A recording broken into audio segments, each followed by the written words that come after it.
আসসালামু আলাইকুম। সবাই কেমন আছেন? আশা করি ভালো আছেন।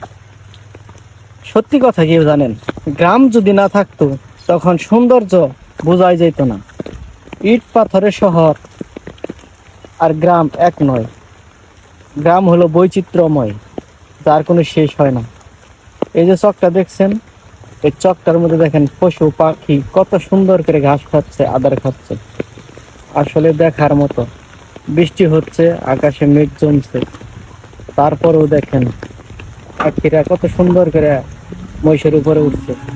আসলে যখন ছোট ছিলাম তখন কত মহিষের উপরে হাল দিয়ে চড়তাম, ফুটবল খেলতাম।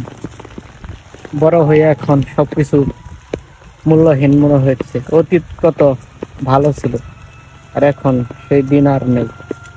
এখন শুধু টাকার পিছনে ছুটতে ছুটতে সবকিছু শেষ হয়ে যাচ্ছে। শৈশব অনেক দামি।